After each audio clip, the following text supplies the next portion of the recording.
Now, how about them damn Celtics? And we are back with another episode of How About Them Celtics. Sam and I are here recording on Friday, October 4th. Again, just like yesterday's video, right after Celtics-Nuggets preseason game number 1 of 2 that they are playing in Abu Dhabi. How you doing, Sam?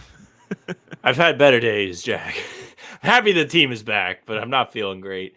It was good to see them win, and we have a fun pod for you. We're going to go through, do our grades for game 1 of the preseason, which is the big learning ground about all the new guys and the deep bench guys that are going to be fighting for minutes. So you definitely want to go through and pay attention with us because we'll be going through each of the guys and letting you know what we thought. We also have some emails from you guys to go through. We'll go through some other NBA stuff. Then we'll do the rat list. Make sure you subscribe to the channel so you don't miss any of our pods or recaps or other videos in between. Every morning, 5 a.m., something new. Yes, sir. Let's dive into those grades because I have a feeling that they might take a long time. Going through, do you want to go least minutes to most minutes or vice versa for this one? Yeah, let's but if we do least minutes at the end, those guys, we're going to be like, who even cares? Get through it. We'll do them first. We'll get them out of the way. If we have any thoughts, you guys will actually get the best analysis this way. All right, Ron Harper. I have no thoughts. I don't know if you have any thoughts. -1 in what, 4 seconds? 6 seconds? C- because it was -1. Got nothing for him. Tough split. He didn't play. Tristan and Aruna got a DNP. Al Horford and Kristaps obviously didn't play, but yeah, Ron Harper didn't do much. Dimitrios Kapintsev got 4 minutes 10 seconds. Had a nice dunk off of JD Davison assist. Other than that, was kind of just out there. I didn't really notice much from him. He wasn't doing anything in particular to stand out, in my opinion. I don't know if I missed a big defensive stand that he had. I was simultaneously writing. I don't think I missed anything. I don't think he did much, but yeah, Skapinsev was just kind of hanging out.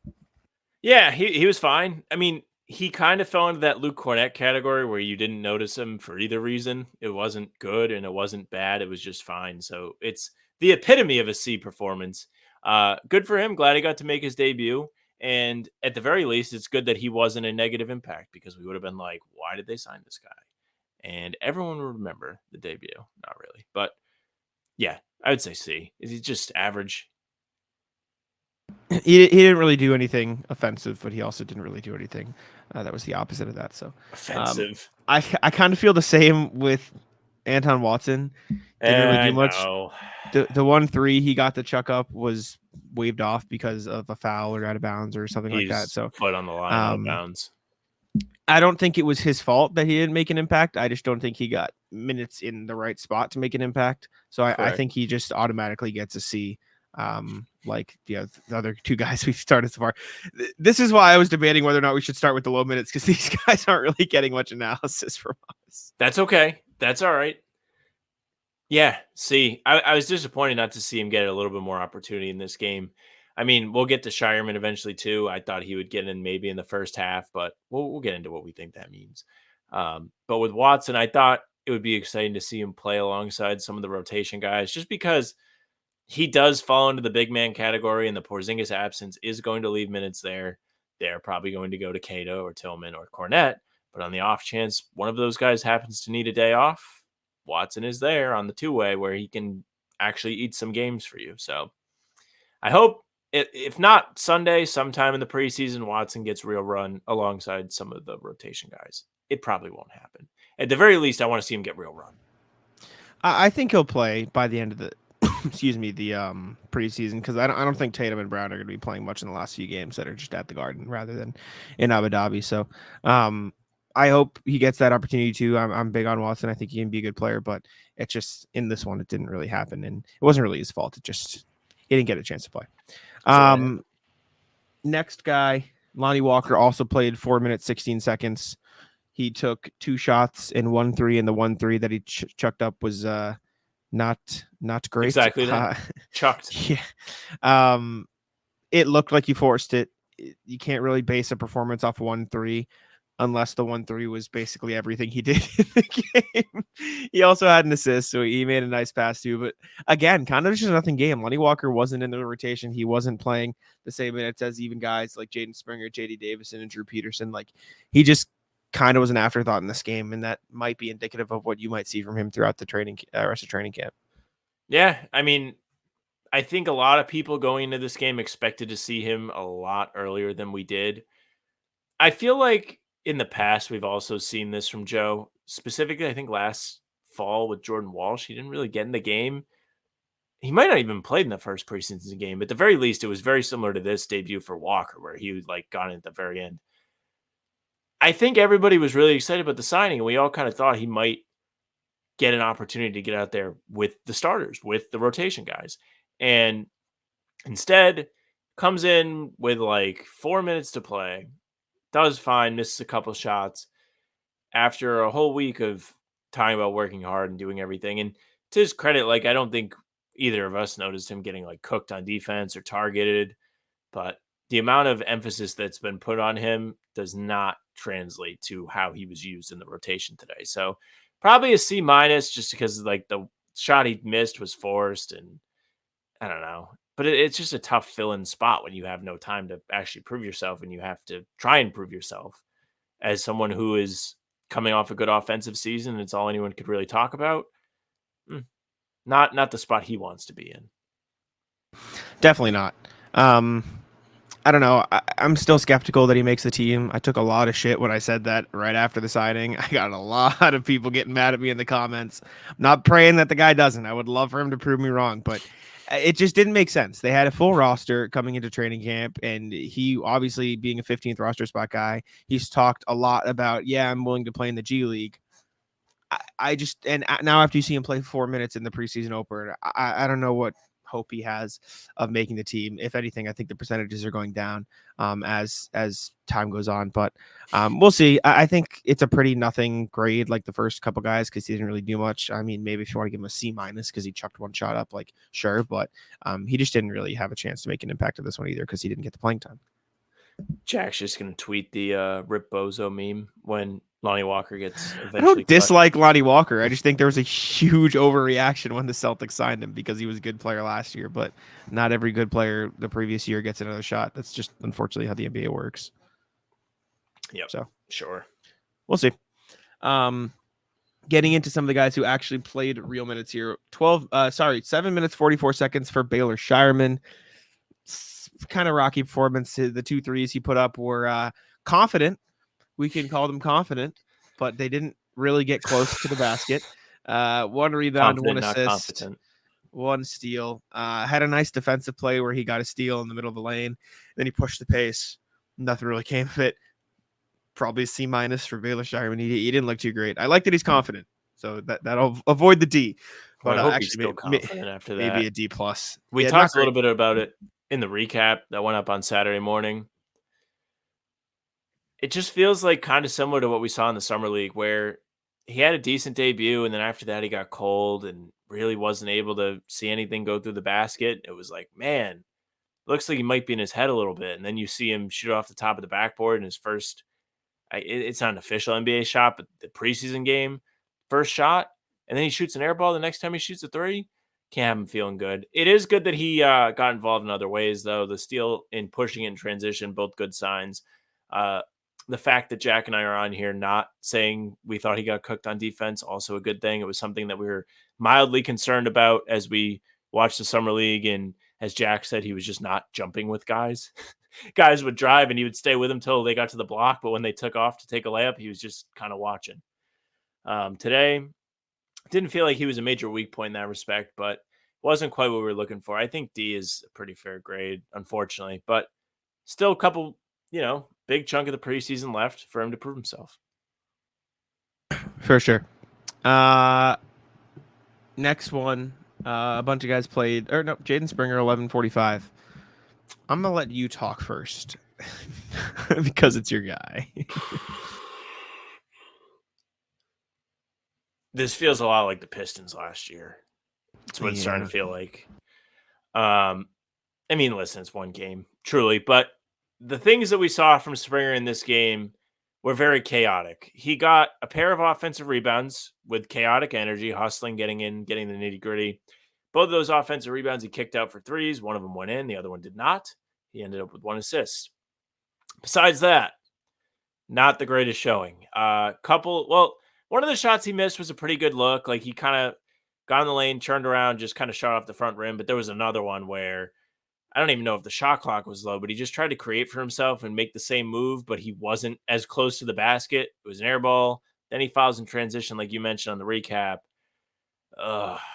This is like a disaster start, in my opinion, for a campaign that I had been pushing for 3 months as we had nothing to talk about. Springer fan club does still stand, but today it's a D-. We are all hanging our heads in shame today. Yeah, I think that's probably about right.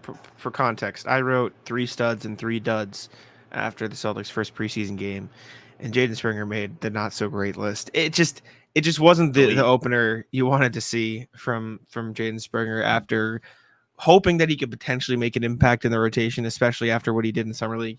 He was still a plus 12, so technically he had the best plus minus on the team. King. But yeah, not great. 0 of 3 from the field. Didn't score a point. 0 of 1 from deep. Had 2 offensive rebounds, so he was hustling a little bit, but it wasn't a good look. That one foul or bad shot into a foul being like the biggest thing to come from the game. Probably not ideal. He just wasn't really making the impact you wanted to see from a guy who got pulled from Summer League after one game, which is unfortunate. There were also but a couple of defensive possessions I thought he looked a step slow. Again, kind of devastating for me. But I don't know. There was one time he got scored on that. I thought he played pretty good defense too. So I guess the guys that are bigger than him scoring on him shouldn't tell you the entire tale. The rest of it should tell you the entire tale, though. Very, very tough day. Yeah, not ideal. But plenty of time to bounce back. Getting into a few guys who played only 12 minutes exactly. J.D. Davison, 12 minutes, 1 of 3. He had 2 points, 2 rebounds, 1 assist, 2 steals. He was all right. He had a nice highlight play where he got a massive block in transition and then parlayed it into a nice little alley-oop pass on the other end. He hit a 3, his first 3 of the game. I thought he was fine. Other than those like highlight plays, he was kind of just out there. I thought he ran the show okay. I think I'd probably go B- just because he wasn't like too bad in every other aspect, and those highlights were a nice little energy booster of what he could potentially do. Maybe if you want to go C+, but it was kind of hard for me to gauge who exactly was playing well in this game because they were switching out guys left and right, like they were just switching up the lineup like every 2 seconds, so it was hard to keep track of. Like J.D. Davison wasn't the ball handler for 5 straight minutes. It was him, and then he was taken out, and then it was Springer, it was this person. So it was like there wasn't really any sort of role consistency. So you kind of just had to grade them based on like their highlights and lowlights almost, rather than like how steady they were throughout the game, because there really wasn't any consistency to playing time. But I thought J.D. Davison was fine. He was pretty good. Yeah, I think B-, C+ is pretty fair. I was going to say C+ just because the efficiency wasn't quite there shooting wise. He did make the free throws at the end of the game, which is a big W for him. I did think that he, the highlight plays being highlights is great, but they also did come at like a big part of the game, at least in terms of the game. Not that the game matters, but when the game was close, he did show up and he gave them a pretty good energy off the bench when he did check in. And as somebody who has not been a very big supporter of JD in the past, I thought he was pretty impressive today in that respect, especially with Springer kind of being a letdown guy. Between the two of them, JD definitely won the battle today, and he certainly deserves at least a C+. Hopefully going forward, he gets a little bit more of an opportunity to distribute because I know in Maine, he was a big time assist guy. For sure. It sounds like another year in Maine though for JD Davison, just from what we saw. Not in terms of how good he was, but just the talent on the this team. Yeah. Drew Peterson, 12 minutes as well, 4 of 9 from the field, 2 of 5 from deep, 10 points, 3 rebounds. Had 1 block as well, if I'm seeing that right, or 1 steal as well. Sorry, this box score is not big enough. Rough start. Had a really bad miss on his first 3-point attempt, and it was like, oh, what's going to happen? And then by the end, he was like the only guy off the bench who could score the ball. He was a dog. Had a nice little end of the shot clock, need to make something happen, drive that ended on a floater, made a couple big threes for them as well. I'd go B, maybe B- if you want to account for the rough start, but I think he was pretty solid in this game. He still looks a bit skinny to me. I know you mentioned you thought he put on a little bit of weight, but a little bit of weight coming from one of the skinniest guys in the NBA will only go so far. But he looked solid in this game, and I think he proved that he is more of a all-around guy rather than just like a 3-point specialist. PrizePicks is America's #1 daily fantasy sports app with over 5 million active members. PrizePicks is the easiest and most exciting way to play daily fantasy sports, and unlike other apps, on PrizePicks, it's just you against the numbers. All you do is pick more or less on 2 to 6 player stat projections and watch the winnings roll in. One Caleb Williams passing yard gets you 1 win on PrizePicks for every week in September. That's right, only 1 yard gets you an automatic win every football weekend in September. 4 weeks of free W's. Don't miss this deal on PrizePicks because it's gone when September ends. Also, you can now win up to 100 times your money on PrizePicks with as little as 4 correct picks. Sam and I used PrizePicks all season long while on How Bout Them Celtics pregame shows. We picked Jason Tatum dunks, we picked Drew Holiday steals, we picked a ton of stuff, especially during the finals when Kyrie Irving and Luka Doncic, we were kind of preying on their downfall. Download the PrizePicks app today and use code CLNS and get $50 instantly. When you play $5, that's code CLNS on PrizePicks to get $50 instantly when you play $5. You don't even need to win to receive the $50 bonus. It's guaranteed. PrizePicks, run your game. Absolutely. I had B too. That was where I was going to go. I thought he was maybe the best non-Pritchard guy off the bench. I thought he did a great job in the fourth quarter of making. He contributed to some just really good possessions overall. There was one pass he had to JD where JD missed the 3 in the corner, but Peterson literally whipped a dime across the court from the opposite wing and hit him in the chest. I was pretty impressed with what we saw from him today, especially after a more diverse showing in Summer League from Drew Peterson, right? Like, that was the first time the two of us really had the discussion. We were like, they're like using him to be the ball handler in these Summer League games. And you got to see him get a little bit more of an opportunity to do that today. And he only had the 1 assist. Oh, no, he had no assist, but he made some nice passes. Sorry. The box score being too big is a big problem when you are trying to look at the stats. It's because you can't see what the category is, and they throw in a bunch of extra unnecessary stuff. Like they put fouls next to turnovers and in the middle of points, and then offensive rebounds is all the way to the left. But they also have defensive. It's like it's annoying. Man. But anyways, I think B is fair for him. Speaking of Drew Holiday also played exactly 12 minutes, so he's technically next on our list. 2 of 7 from the field, 0 of 4 from 3, 4 points, 1 rebound. Not a good Drew game. It's impossible to react too negatively to any preseason game, especially when you're talking about a starter who played a third of the minutes he's probably going to get on a night-to-night basis. But probably just like a C-. Like he just wasn't that great. I mean, he made some nice passes within the flow of the offense. He was fine defensively, as he always is, but he didn't make his shots. And in a game where you play 12 minutes and literally like the only thing that is on the box score for you is the over 4, it's probably not ideal. But again, this is not the Drew Holiday you're going to get in the regular season in terms of playing time or role or anything like that. Yeah, for Drew, I was happy to see him and Derek kind of raising hell in the first quarter. They did have a couple of like chaotic defensive pressure situations where they were deflecting the ball and making things difficult on Denver as they tried to bring it up. But offensively, we didn't see exactly what we were looking for from Drew. He missed some pretty good looks from 3. Granted, at that point of the game, everybody was missing threes. The Celtics scored 9 points in the first 6 minutes of this one. It was a fucking brutal watch. But his threes were all clean looks, and it didn't feel like they were forced. So if you want to credit him for playing his role well, then go ahead. I think that does have some value, but this is nothing better than a C+. It just was like, to your point, when he plays only a third of the minutes you expect him to play in a regular game, it does become very hard to be critical. But he also took about the same amount of shots he would take on an average night. Maybe a little bit less than the 10 per game he took. It's only 7 in this one. But if you saw this shot line from him in a January game, you'd be like, yeah, whatever. Like, guess he had an off night. So sure.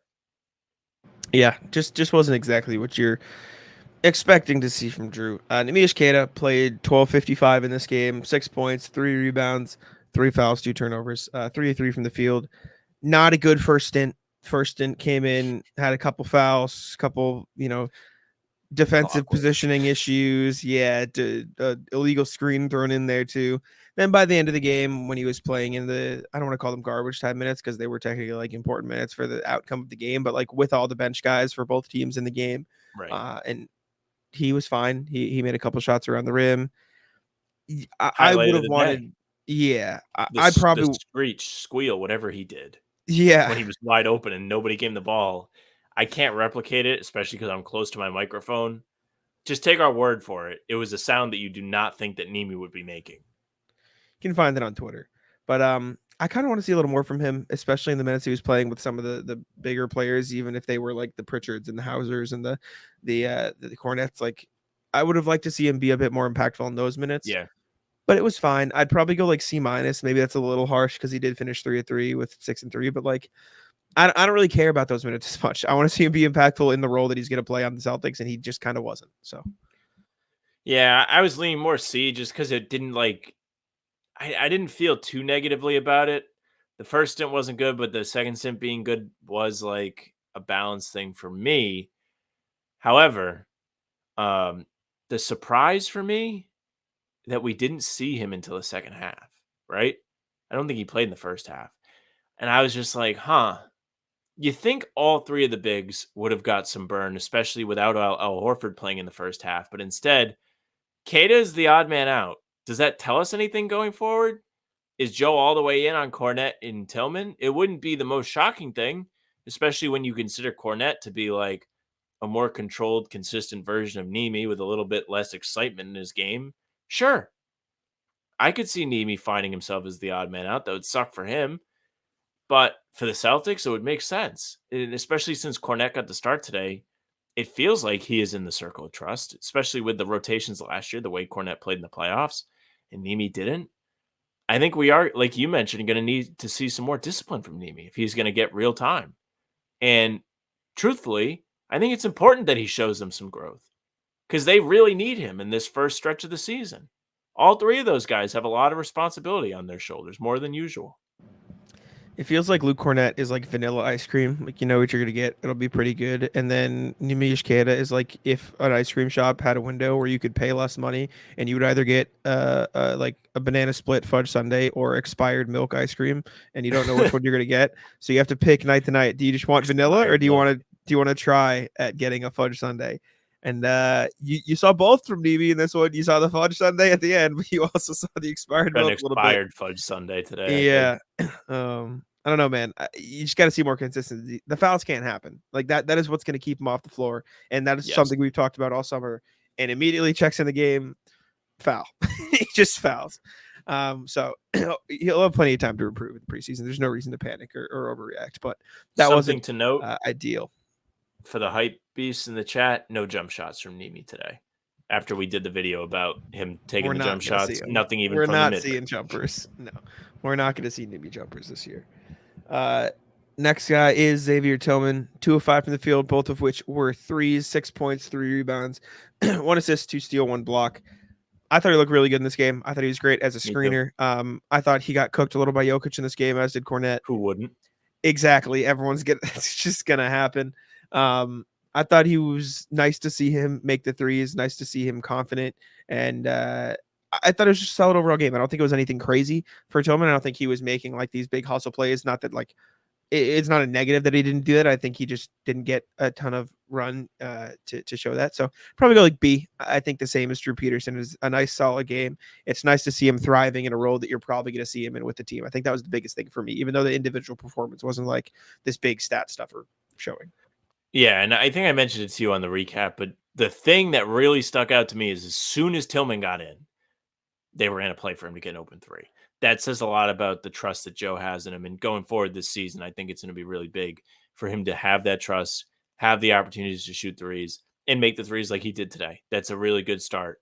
Get the confidence going, get the rhythm going, let him believe, let his teammates believe that those shots are going to go in. Because I think that's part of the draw of trading for a guy like that. He's proven in times with Memphis that he can defend some of the elite bigs. I'm pretty sure he was very well known for defending Anthony Davis in a playoff series.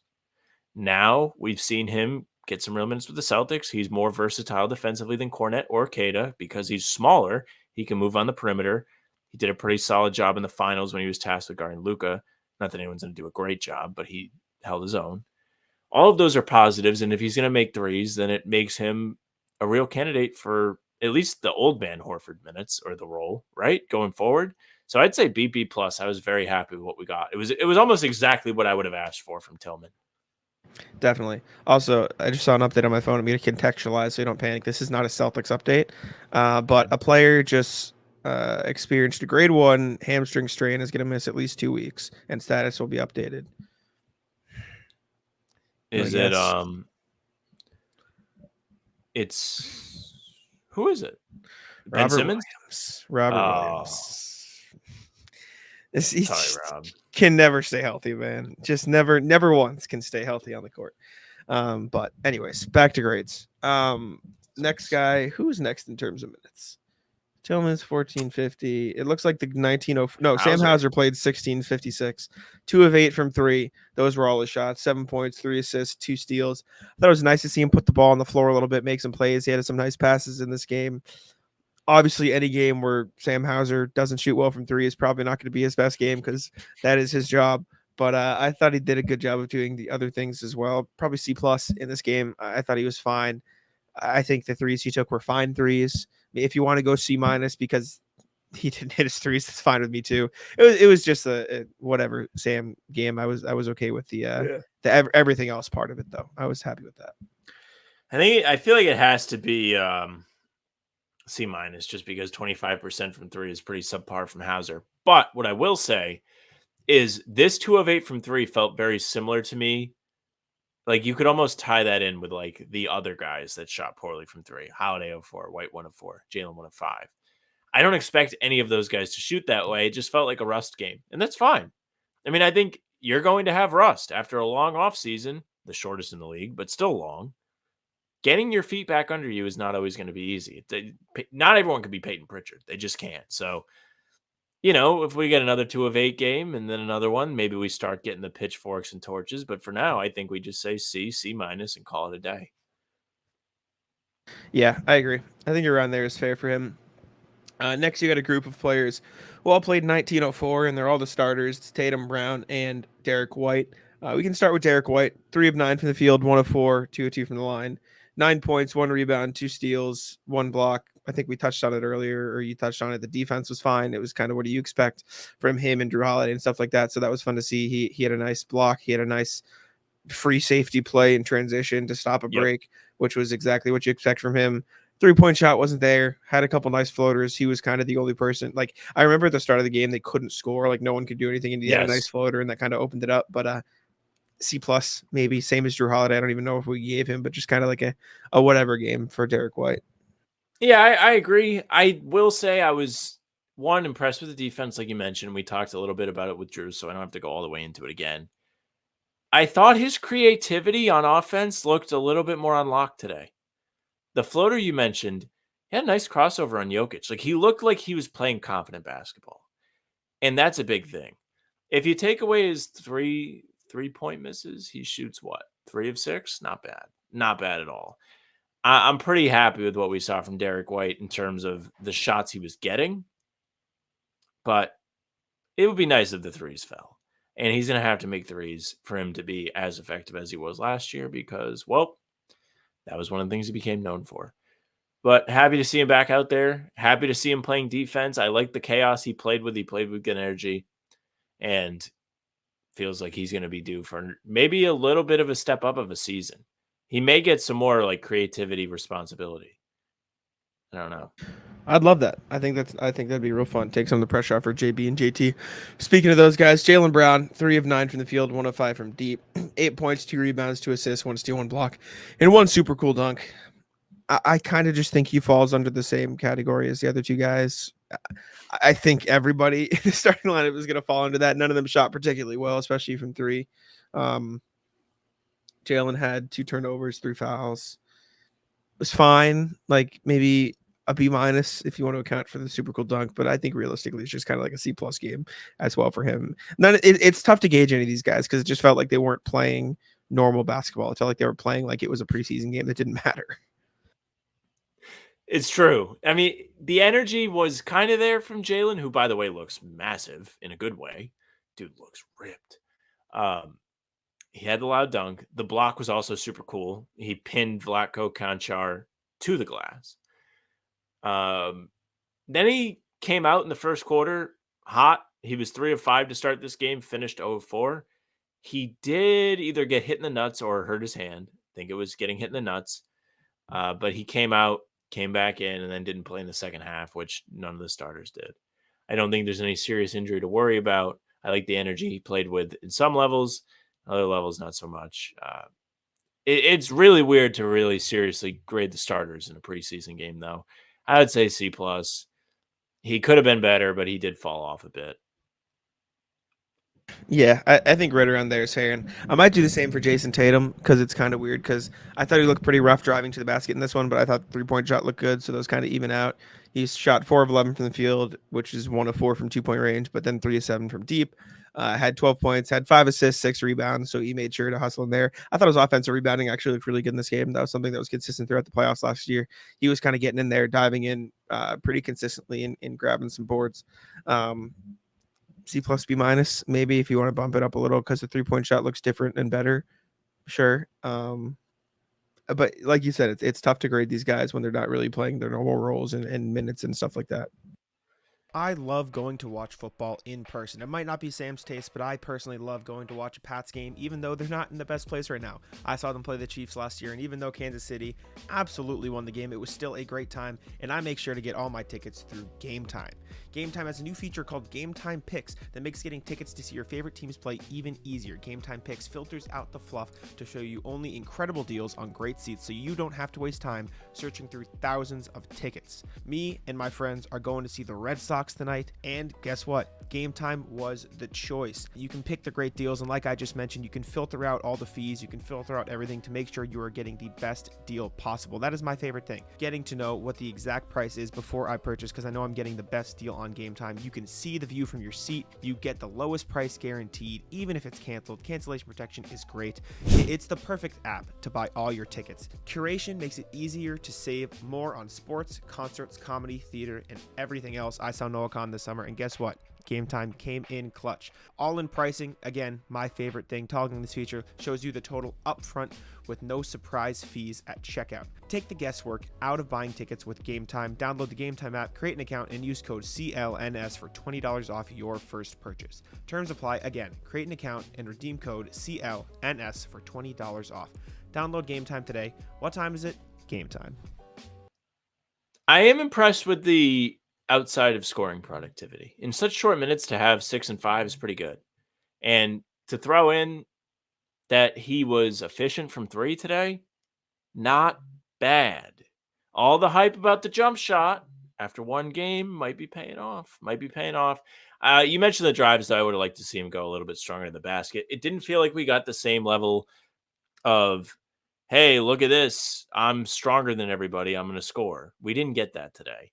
Now, could that be because it's a preseason game and he doesn't want to really ruffle any feathers / hurt himself? Yeah, absolutely could be.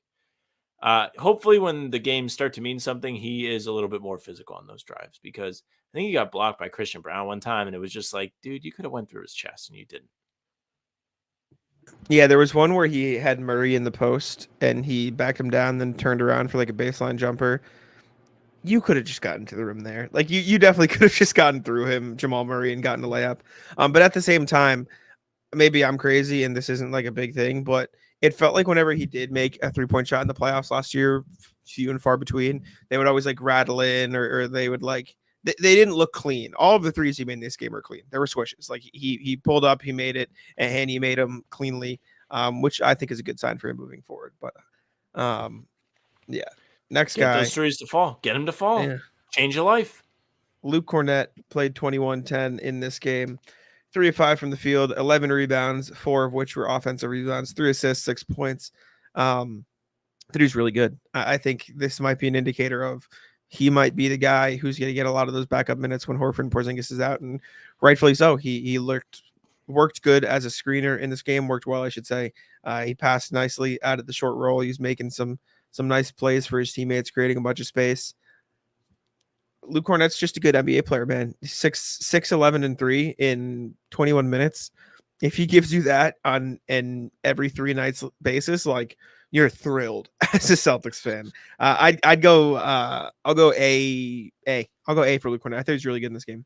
I'm in on the A. I might even say A plus. Maybe not A plus. If we're giving out 1 A plus, I got to save it.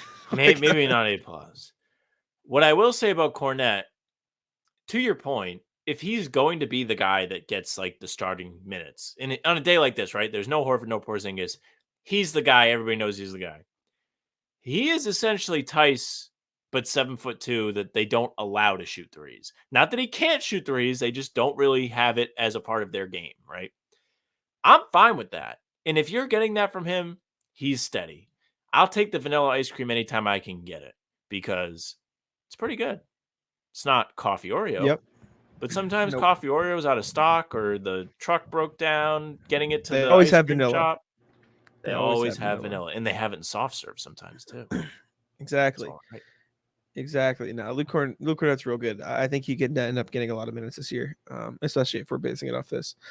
Peyton Pritchard next up, A plus. I'll just say it. I can't imagine you'll disagree. 6-13 from the field, 12 That was attempts for awful. threes, 6-12, 21 points, 4 rebounds, 6 assists.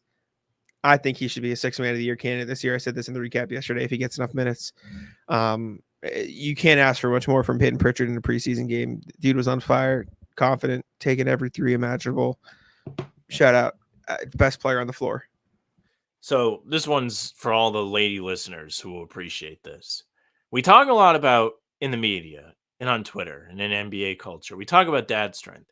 You got to start talking about husband strength because in one game, since putting a ring on it, the man was on fire. He looked confident as ever. He's catching and shooting threes. He looks like he is prepared for a real roll off the bench. Jack, you mentioned it to me when we did the recording for the actual recap. Could be a real 6th man of the year candidate. He just looked like he was more confident than probably anybody. He was more dialed in than certainly anybody on the Celtics because he was playing with an intensity that felt like a normal game. Like this feels like the most fair grade of all the grades.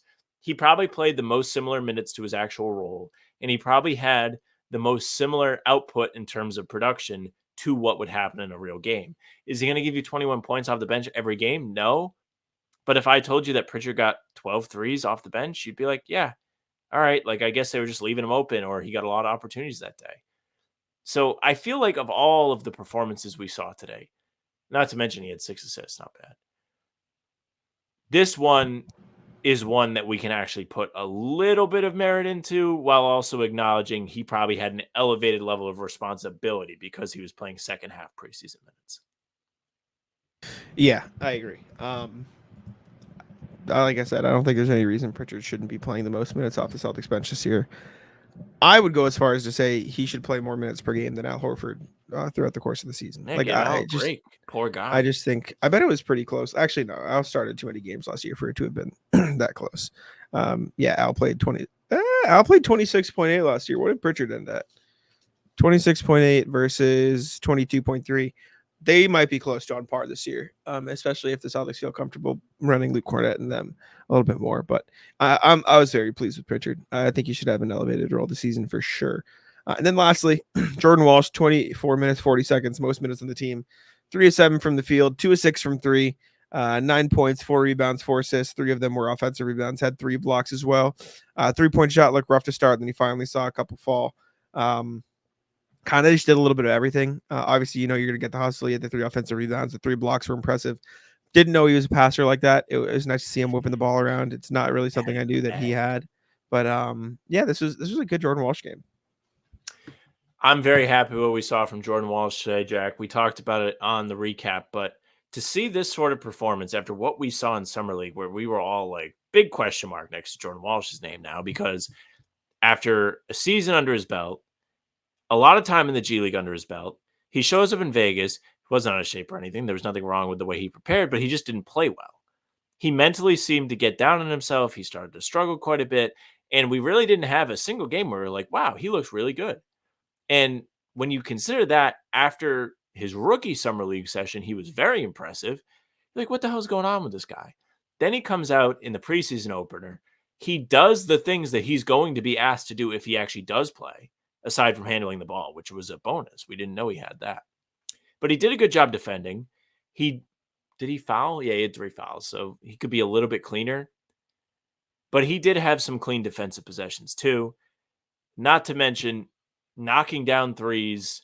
He did look a little hesitant. He could have been a little bit more in rhythm when he was doing it. Still 2 of 6, still not bad. If he shoots 33% from 3 this year, it's not the greatest, but it's better than probably what I would have expected a week ago. I would give him a B. Yeah, definitely. I think I might even go B plus. I thought he was impressive in this game, man. I thought it was fun to watch him do all the little things because I don't think the 3-point shot's ever going to be above league average. Like I don't think he's ever going to be an amazing 3-point shooter, but if he can be a solid shooter who does everything else really well, then that'd be a good path forward for him. But those 3 I think blocks, nothing to sneeze at. yeah, I think that covers it. I think that's all the players. We did it. If you're still here, respect. We got there. Next Celtics thing is Rajon Rondo is joining the Bucks as a guest coach for large stretches of the season. Apparently, Doc Rivers, while at Rondo's wedding over the summer, said, quote, "Get your ass to camp." And Rivers also said, "You'll see him a lot." That's all I'll say. Called Rondo the smartest players he's ever coached, stuff like that. Obviously, Rondo has been talking over the last couple of years about wanting to get into the coaching world. And just 1 year after he was with the Celtics for part of training camp when Joe Mazzulla invited everybody back, he's in Milwaukee with Doc Rivers, helping Giannis, Dame, and company get ready for the season. This will be remembered. But on a serious note, I do remember maybe it was last year. It was like, obviously, since his retirement, people were asking Rondo, you're going to coach, you're going to coach, you're going to coach, because Doc said it. Everybody knows that he's one of the smartest guys that's played probably since the two of us have been watching basketball. And he did say like he wants to like be with his son as his son gets older and grows up and is going through school and everything so he can help him grow as a player, grow as a person.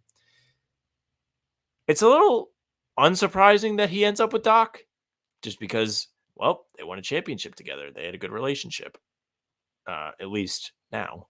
I don't think they always got along, because Rondo was the smartest guy in the room always.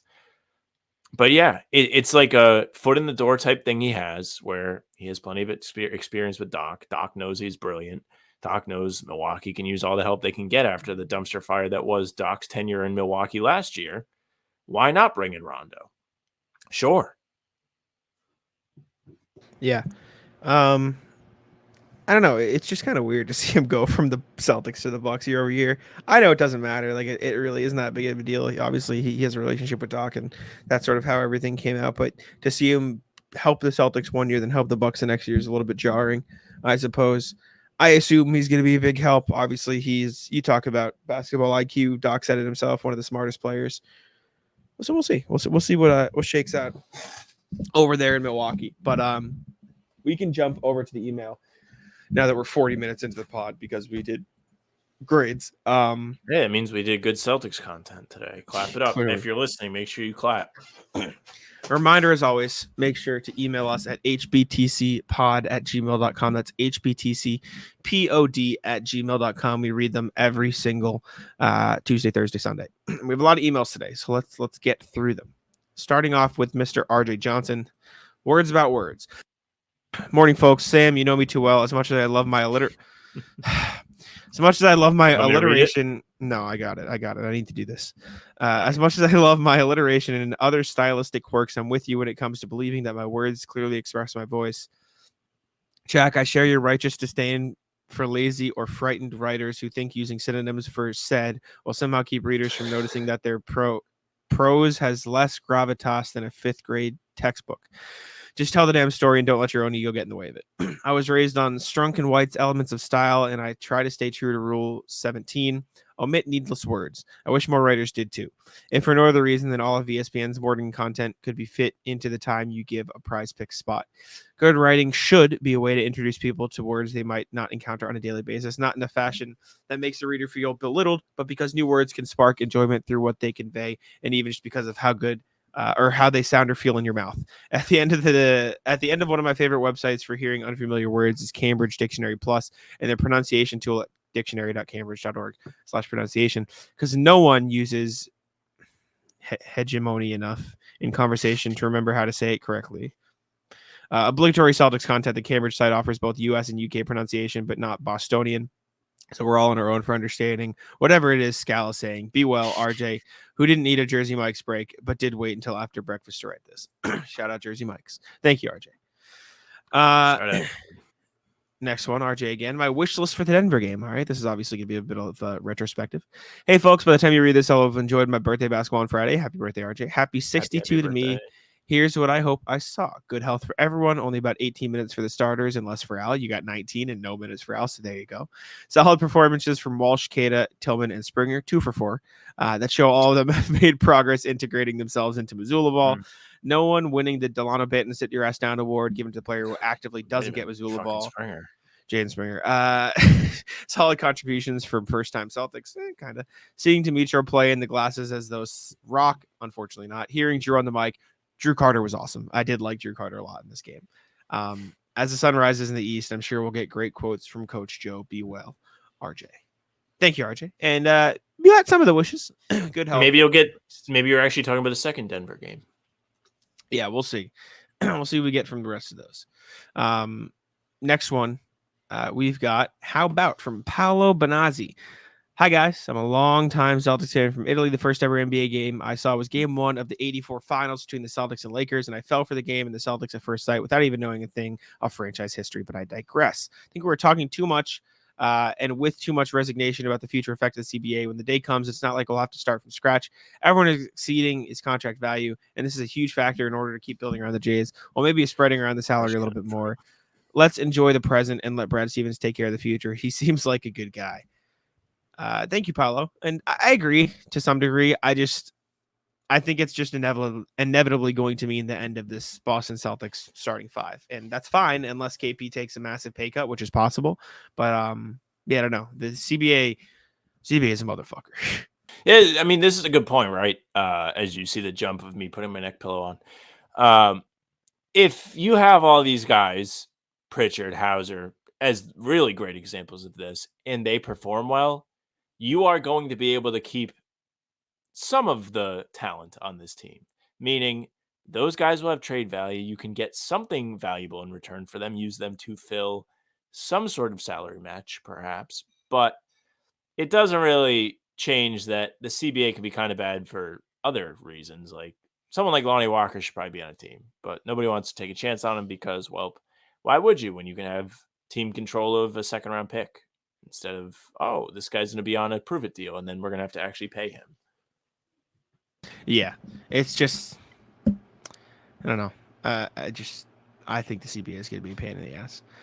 Next one from RJ. Training camp crystal ball. Morning, folks. Everyone can use the same preseason reps to get warmed up. So here are my training camp guesses. Anton Watson is the star. The 2-way and Exhibit 10 contract guys not named Lonnie Walker. We'll have to wait and see. Jordan Walsh looks more NBA ready on defense than Baylor Shireman. Well, yes, for sure. Yeah. Jordan Walsh look any bigger to you, Jack? Not noticeably. Maybe a little, like maybe a bit more defined, but I don't think he was like bigger. I wasn't sure. Yeah. Dimitrios Kaplansev will look more fluid on offense than people are expecting. Didn't notice much in his 4 minutes. Jaden Springer will step up and at least get the Brissy minute slot. Not looking good so far. This is mean, man. Leave him alone. JT's 3-pointer looks scary good. I wouldn't say scary good, but it looks good. It does look good. Yeah. No one on the team will fall into Coach Mazzulla's Banton doghouse for not paying attention in game situations. Springer was kind of close in that regard. As always, I could be absolutely 100% wrong. What are your guesses? Be well, RJ, in making these guesses before the first Dubai game. I mean, listen, I would love to see Springer bounce back on Sunday. That would make my weekend. I wouldn't complain. It's my I'd like more Watson minutes. I'd just out of curiosity like to see more Kaplansev minutes just because he'll be in Maine and we don't really know much about him. Outside of that, more of JT's 3. I like to see it new. I like that he's picking his spots a little bit more. It felt like he didn't force too many pull-up jumpers, although I think he took like 2, maybe 3, and they didn't look as good as a standstill. Shocker, but we'll see. Next one. Choose your own adventure. The rise of Sir Jalen is my greatest hope that this message finds you well. Faring well, dear fellows, from Philip again. Or choose your own adventure. While Sir Joe of the Clover Table is galvanizing his knights in the rigors of training in Duck Duck Goose, the kingdom's greatest Celtics knights find glory outside of the battlefield as well. Today, we turn our eyes towards one such knight, Sir Jalen, the esoteric. Choose your own adventure. Issue 2, The Rise of Sir Jalen. Page 1. Excuse me. When the least of weary Maverick nights were routinely dispatched, you found yourself showered in confetti, cheers, and accolades alike. No longer would you be known as Sir Jalen the Esoteric. Besides, who uses that word anyways? It kinds of pisses people off when you use a word like that. You know, is that even how you say it? Damn it! I hate with people who use that word. You have gone from relatively unknown, renowned by all. Sir Jalen, dunker extraordinaire, champion of the bird, champion of the wrestle, and savior of the title. Despite these monikers, you remain misunderstood by the commoners as you find yourself on the precipice of launching a new brand of foot armor that you need to gain the acceptance of the masses. Your goal is to gain 100% more messenger bird follows by making public appearances that endear you to all. Even now, your window is covered with messenger birds carrying invitations to high-profile parties in the kingdom. Which will you attend? Attend the banquet at the nearby palace of Don Yeezy, Saint of Pablo. Turn to page 2. Attend the congregation at the local mountain of temple of Sir Kyrie, uncle of Drew. Turn to page 3. Attend the music festival at the distant waterside chateau of ASAP Bard of Ferg. Turn to page 4. Now, you know he's going to hang out with ASAP Ferg. Yeah, you're going to ban Kyrie. I'm going to vote no to Kanye. So let's go hang out with ASAP Ferg on page 4. Page 4. Of course, you are going to the festival of ASAP Bard of Ferg. Though it will take time to journey to his waterside chateau, you already news of your journey has spread, gaining you more followers as the buzz grows that you and the Bard of Ferg may pen a new chant aimed at the despicable hegemony. You have gained 20% followers. Go to page 5. We did it. W. You set out on your journey clad in stylish Devony clothing in your custom chariot fit with a new thing they are calling a steering wheel. It was a consolation gift from Sir Jason, the Gumby armed when he broke your nose, then took a year to follow through on the gift. Commoner shadow on you on foot and horseback, hoping to catch a glimpse of the swag only nobles such as yourself have access to. After traveling the entire afternoon, you find yourself running late and at a crossroads in the woods. Which way do you go? A, take the shortcut to the left through the back road. Your carriage is the state of the art and can your carriage is state of the art and can handle it. Turn to page 6. Or take the long way to the right down the cobbled road. Your carriage is new but untested. Today isn't the day to test it out. Turn to page 7. I vote shortcut. I vote we just say fuck it. Who has time for the fucking long way? We're going shortcut. Shit. With the twist of the wheel, the carriage pulls to the left and begins accelerating down the grassy back road. The commoners yell, not left, but it seems you were right. The horse-led carriage can easily handle the rough back road. You make it a stone's throw down the road safely. However, something about the circular wheel shape in your hand feels off as you move it to the left. It slips from your grip and move it to the left. It slips from your grip and jerks wildly as your carriage is overturned, crashing into an orphanage of underprivileged orphan youth. No, the tragic accident was witnessed by too many to go unnoticed by the masses or authorities. Everything is worked for you worked for is gone, and Yeezy is the only one who visits you in prison. A tragic Not end even to a great Kyrie. night. Return to page 1. Did you notice he can't go left, Sam? Did you get the joke? All right, let's try again. Let's go the long way around down the cobble road. You move to the right. The road you are vastly more familiar with, though you will undoubtedly be late as you expected. The moon hangs high in the late evening sky, illuminating your late arrival at the waterside chateau. Who says chateau anyway? Just say castle, damn it. It's so pretentious. Shit. The castle is brimming with music partygoers and countless onlooking commoners, and they all notice your arrival. Being so late, your nonchalant attitude resounds with the simple folk. When ASAP sees you and calls your name out, you're stamped in the memory of the commoners. Gain 30% followers. You have 50% total. Turn to page 8. All right. The Bard of Ferg spares no expense. His castle is simultaneously a feast and a dance party. Along the outer walls of the giant foyer, you see the food options with a crowded dance floor in the middle. After a long journey, you need food before you could dance. Where will you go? Head straight to the salad bar. Head straight to the back to the salad bar. Turn to page 9. Avoid the crowd and go left to the hot wing bar. Turn to page 10. Or avoid the crowd and go right to the Texas barbecue bar. Turn to page 11. I'm a wing guy through and through. It's a must. I'm Not down even with up that. for debate. I'm down with that. My prediction: going through the commoners gets you more popularity, and so the salad bar is correct. But I hope the wings are correct. That's just my theory. But page 10. Oh, baby, you're correct. Well, you don't eat much outside of your vegetarian diet to keep your battlefield performance at maximum level. Your Celtics heritage mandates that you love Bird. You head left fearlessly. The onlooking dancers seem worried, but you soon find yourself saddling a bar stool in front of a plate of spicy wings and hold up your left hand for some celebratory reason. You devour the spicy chicken with ease. The crowd is impressed that you refuse to drink water as sweat pours down your brow. Because eating contests are especially popular among the most common of common folk, your name spreads quickly to the groups unfamiliar with you. Gain 35% followers. You have 85% total. This was just so easily a Hot Ones reference, and we didn't even realize when we picked it. I realized it, but I'm also a wing guy. I didn't know. I'm stupid. Turn to page 12. Philip, this is excellent work. As this is insane. Now, the second time that you have nailed this particular activity. This is incredible. We need to find a way to get these in front of the guys eventually, if not for a while. I would make the promise if I had any way of actually guaranteeing that, but I don't. No so way. I just need to make it clear there is no way for us to do that. Page 12. Though the food has been finished, the drink and music continue to no end. You dance unbelievably, showcasing a dance you call the robot that no one understands because in this story, it's medieval times. Crazy, right? At the crescendo of the evening, Sir ASAP requests that you make a toast to cap off the perfect night. Your mind is racing. There is your chance to have the ears of the entire public to stand tall and speak with authority. What do you make your toast about? A, talk about how you never win anything. It's a strange toast, but it's honesty. That's how you feel. B, talk about the benefits of underwater trading. They really need to know this. Turn to page 14. C, talk about how the rap game is a lot like a card game Uno. Also, hegemony. Turn to page 15. I say we go Uno. All right. Hegemony. Page 15 it is. Shit. Shit. At the music festival, you randomly recall your days of competitive Uno at university. You see the clear similarities between the rap game and Uno. You go on for a while and even say hegemony twice, but the analogy is insultingly simple to the part of Ferg. Though he does not confront you, your feeling of regret from having insulted your friend grows. You strive to be a new person, cut your beard, and brick over the messenger bird window. Who cares about your foot armor? You only did it because you were bored. Return to page 1. Shit. Okay, we gotta try again. Pick one. I fucked up. Underwater. Underwater. Okay. Shit. With your legacy in mind, you wish to share some of your most important lessons from trading to the common folk. You list the merits of underwater trading and holding your breath for 3 minutes so convincingly that many partygoers in the castle immediately attempt the same thing at the water side, only to remember that none of them could swim. Responsible for countless deaths, your foot armor becomes a symbol of despair and is flown as the flag by merciless pirates around the world. Return to page 1. So the correct answer was talking about how you never win anything.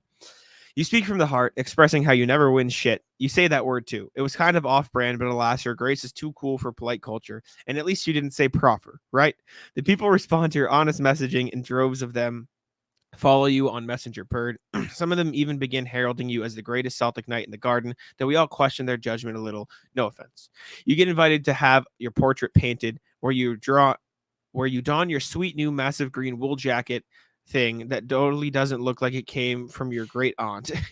Your drip is that of legend, and your foot armor will undoubtedly be a success. You've reached your goal of gaining 100 more followers and are no longer esoteric, which I still don't know what it means, which means intended or likely only be understood by a small group of people.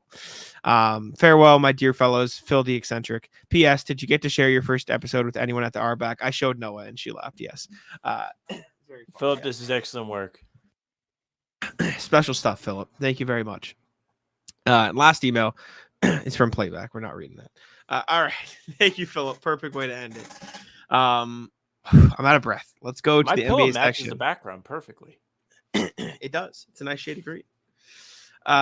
Jumping over the NBA here. Jimmy Butler apparently wants a new contract from the Heat. It sounds weird talking about actual NBA stuff. After talking about that for so long. And now my shirt matches the background perfectly. Jimmy Butler, according to Windy, wants a new contract. This is from the the Hoop Collective. A few things on the Heat. One, as far as I know, I think Jimmy Butler wants to be in Miami. His goal is to get another contract from the Heat. He also, I think, has a player option in his contract, which I think is his intention to probably waive and become a free agent, but he still has that out there. Tim McMahon added, maybe Jimmy follows through on what he says. Hey, contract year, this is a prove it type year of me, and he's all business.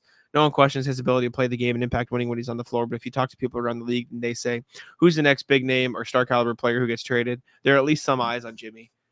It does just sound like he wants to stay in Miami, though, which makes a ton of sense. Yeah, it makes a ton of sense. I think multiple times in the past he has said that he would like to just play the rest of his career there. And I think you get to a certain age when you're like, yeah, I don't really feel like moving again. Don't feel like having to start a life in a new city again. So Miami has been a great place for him in terms of success. He's probably risen to the biggest stardom that he has his entire career there. And because of that, it would make sense for them to reach some kind of agreement. The problem is he's going to want a lot of money. Who knows if Miami's going to want to pay as much as he wants. There's been a weird rift between him and Pat Riley where Pat Riley was telling him to shut up in April.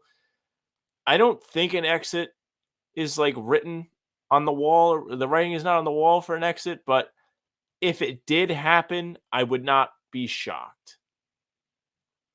I'd be a little surprised. I think he ends his career in Miami. I don't think he ends up anywhere else. Unless it's like a end of career Tony Parker. You know what I'm saying? Like, oh, he's on another, like Paul Pierce on the Wizards. You know what I'm saying? Like, I think he's going to end the most of his I'm playing 25 to 30 minutes a game years in Miami. I don't think he'll play like big minutes anywhere else.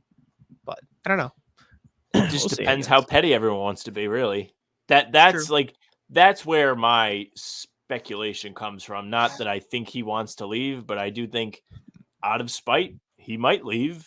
Pat Riley, spite, might short him on a contract. Who knows? I mean, there's been the rumors all summer of like Warriors. What about them? You know, oh, does Jimmy want to play for the Lakers? He showed up to the Sparks game in the Cameron Brink jersey, and it was 2020. It was not 2022. 22, number 22. It's his number. What if he played on the Lakers? I mean, maybe. Obviously, I don't actually know anything. I would be very surprised if he doesn't play for the Heat for the next.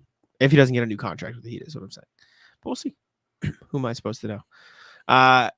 Next thing is GMs around the league apparently think the Wolves won the Cat trade. This is again from the Hoop Collective. He said, quote, I was kind of surprised over the last week at how many executives I talked to who felt like the Timberwolves won this trade. Which is not something you would expect to hear when most people would agree the best player in the trade went to the Knicks. But I think that they are reacting to is that the way the Wolves were able to rebalance their roster in this trade, get Julius Randle, get DiVincenzo, who helps them off the bench, give Rob Dillingham some time where he's maybe not needed as much out of the gate, and also long-term pay for a guy like her. I said this when the trade happened. Julius Randle's not a perfect fit. I don't think it's going to be as bad a fit as it was. Like, I think he's a better fit on the Timberwolves than he was on the Knicks. I'll put it that way. So I agree. I don't think he's a great player, but I will say that Minnesota does have a little bit of a need for secondary creation more than the Knicks do. I feel like one of the reasons why they came up short in the playoffs last year is because there were times they would go to Cat, have him try and post up, have him try and go to work, and it just didn't work well. At least with Randle, you know he has led a team to the playoffs. I think they were a home seed the year that he was the guy in New York. And he was the number one option. And he was able to do it. Was it pretty? No. Does he look a little reckless? Yes. Do I think there may be a little bit of an issue between him and Ant at times? Probably. I think DiVincenzo is a good get for them. I think this is a trade that people can be like, both teams are going to make out just fine from this. Yeah, for sure. I don't know. I think Julius Randle's going to be a nice fit in Minnesota. I think he's going to be better than people think. But I've been defending him from the haters for a while now, so I need to wait to prove wrong. The hater. Yeah. Last NBA thing before the Rattlers. Trey Murphy is going to miss a few weeks after suffering injury. Dude can't catch a break. He missed some time last year, too. I think he is a really good player. He's going to miss at least 3 weeks, according to Shams. Right hamstring strain. I think if he's healthy, should be starting over Brandon Ingram, but he just can't stay on the court, unfortunately. I think Trey Murphy's probably one of the most, I don't want to say underrated players, because I think people understand how good he is, but I guess untapped players, considering he just hasn't been able to stay on the court throughout last year. Yeah, like one of those going to be around for a while guys. Yeah, for sure. He just has a pretty good game. Does a lot of things that are going to keep him in rotations, keep him desirable by multiple teams. Like he'll be around for a while if he's on the court. And New Yeah, if he Orleans is stays one of healthy. those teams, right? Like where you're like, I mean, I guess I could imagine them being pretty good. They've had like a good Yeah. roster. It's just the problem is they don't get all of their roster on the court at the same time. It's never Yeah. complete. I mean, I did my power rankings and I put them 10th. So I think they're a pretty good team in the NBA. It's just a matter of if they're healthy, and I'm curious to see how Dejounte Murray fits in as well. I think he'll elevate that team if he gets to play point guard, which will be fun. But He we'll see. should. He I should think be. it's a good trade for them, a good fit. I mean, Mhm. he's someone that I felt like wasn't going to be a good fit in Atlanta from the start. I think having the ball in his hands a little bit more, not as a ball dominant guy, but just being able to be creative with it, run things, set his teammates up is going to be very good for him. Definitely. All right, Ratless Sam, what do you have? Where Atlas is my fucking neck. I am hurting today. I was at the gym this morning and I was lifting and I was doing curls, bicep curls, and I've got the barbell up and I just feel this pop in the back of my neck. When I tell you I felt this pop in the back of my neck, I immediately got nauseous. I don't know what happened. I wasn't really like forcing, it wasn't like a very tense exercise for me. I didn't feel like I was pressing too hard. I just felt, and I was like, oh my gosh. I felt the effects of the college football stadium pulse, like in real life, like actually. Like I was like, I need to get in the bathroom now. I might throw up. And like, I'm like lightheaded. Oof. I survived, didn't have to throw up. I'll tell you what, driving, damn near impossible because I don't really want to turn my head because it hurts. Yeah, That was tough to get home. yeah, it's a pain in the ass. That doesn't sound very fun at all. I don't know. So remember the other day when I was playing pickup and I played with the guy who Yes. didn't know how to play defense and offense, or like didn't know when he was on He defense just and was offense? unsure how the game worked. Yeah, I played with him again yesterday. And he still didn't he still didn't know what was happening. So I played like 3v3. Just like other people were in the park. And this guy was on my team, and every time without fail, he just like stood at the top of the key and didn't follow his guy unless we were like, you got him, like we're on defense, and like we explained like every time. And it just like, again, I don't care, it's pickup, it's nothing to the world, but it was just like it was kind of funny because this guy's like kind of short, and there was this other guy who was there who was like, he's like a younger kid, but he's always in the park, and he was like, can I play? And we were like, yeah, sure, whatever, we can play. And he was the guy that he was guarding, so he just like made a million mid-range shots because he wasn't being guarded. He was cash. But like I don't understand what is going on with this guy. How he doesn't get how to be on offense versus defense. And then when he does play defense, get it eventually. It's Henry defense where he's just arm barring. Oh no, man. But yeah. Well, at least he doesn't play defense then. Maybe he's just doing everyone a favor because he knows when he does play defense, he's actually going to ruin somebody's day. Yeah, I guess so. I guess that's one spin. Ratless Chipotle, man. I feel like Chipotle, every time I go in Chipotle, they are out of the fucking vegetables. They never have the peppers and onions. I went in yesterday during my shift at work for lunch. And I don't know why I said it like that. I just kind of like forgot parts of the story. And I was like, at work for lunch. And I'm like, hey, like, I see like you guys don't have any, whatever you have, like just put it in. Like I got like the very last remaining bits. And the guy was like, hey, we need more fajita veggies. And the guy's just like, yeah, we don't have any left. Like, how do you run out of peppers and onions if you're Chipotle? That is wild. I feel like maybe I'm crazy because I don't get it and none of my friends get it. I feel like they're not very popular. I feel like not a lot of people get them. No, fajita veggies. I feel like no one gets them. Maybe not. Maybe I like them. Don't carry them. No, they're fine. I don't have a problem. I think they add great value to my dishes. Perhaps. Let me know in the comments. Maybe I'm wrong, but I can't think of anybody I know that gets them. You might be the first person I've heard of that gets the fajita veggies. So maybe that's a part of it. And they're probably good. I think nothing against them, but yeah. Let's see. What do I want to rat list? I don't really have much going on. I've been fine. I play basketball. I come here. I work, and that's kind of everything I've been doing lately. I'm golfing tomorrow. I'm excited for that. So I'm sure I'll have stories from that. But other than that, I'm just kind of hanging out. Right, what's the I don't like the afternoon games. I need the 7 p.m. games again. That's what I want. I don't Why? want Now you can have 10 like a.m. the starts. rest of your day. It just feels too weird to me. I don't like You it. don't I want what? normalcy. No, it takes me out of my rhythm. Like it takes me out of my cadence of how things work. Yeah, but I don't know how you have a rhythm right now. This is the first time they've played. Well, because I mean, I was like, what do you mean? How do I not have a rhythm? It's not like this is the first time the Celtics have ever played basketball. I've covered them for 3 years now. Like Right, but I like know what the cadence currently, is. like currently going into today, you were not in a rhythm. Like No, but it'd be one starting thing if off, it was middle of the season, all like the Sunday 1 p.m. game. I get it; it throws off your routine. the season with a game time that is unlike anything you have covered regularly for the past 3 years, it's still weird. Like it's still Get ready it for like Sunday, buddy. it's gonna be even fucking worse. 10 a.m. is ridiculous.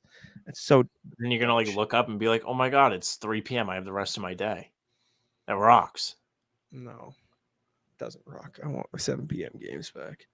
You would be a night shift guy then if you had like a job that you actually had to go somewhere for. 100%. Let me wake up at 1 p.m. every day. That's my dream. It sucks because then you don't have like you feel like when you sleep in, you're losing free time. You don't want that. No, you are discounting the fact that I get plenty of free time. No, you sound Yeah. like Frank. Yeah, I your like free time because you're just assuming that I wake up that late, then also go to bed at midnight. Motherfucker, I'm up till 2. I get plenty of free time later in the night. I'm fine. Yeah, but like, there's nobody around. Yeah, good. I get my free time to watch YouTube, hang out, and do what I want to do. That is good free time. It's actually not me bad. time. Yeah, that's what are you talking about? You're gonna say there's no one around of all people?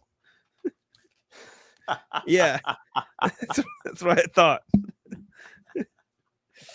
That's all I got though. I don't have any more rat lists. Good. That's good. But like, you don't want to like play Xbox with your friends or anything. Like, that's really what I mean. Clearly you don't not. even want to do. I guess you don't. Yeah. Yeah, clearly. Yeah, I guess not. College football is not fun for me anymore. That's all. Yeah, rat list is. I had when I lost it. Jack, you closed well. Thank you. I'll take it. Thank you. You made me laugh. In that case, appreciate y'all for tuning in. Make sure to leave a like, subscribe to How About Them Celtics on YouTube, Apple, and Spotify, and I'll let Sam take it out. Thank you very much for listening and watching. Make sure you subscribe to the channel, leave a like, comment, tell us what you thought of preseason game 1. Tell us what you're thinking about looking forward to preseason game 2.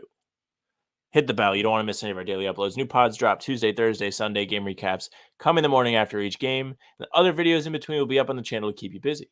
You can also find all of Jack and I's pods and recaps on Spotify and Apple. So if you're more of an audio person, that's fine. Follow us. They go right to your feed.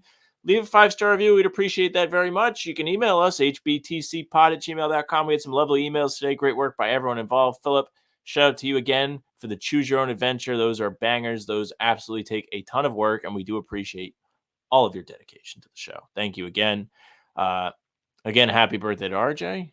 As we're recording this is his birthday. Happy belated now that he's hearing it.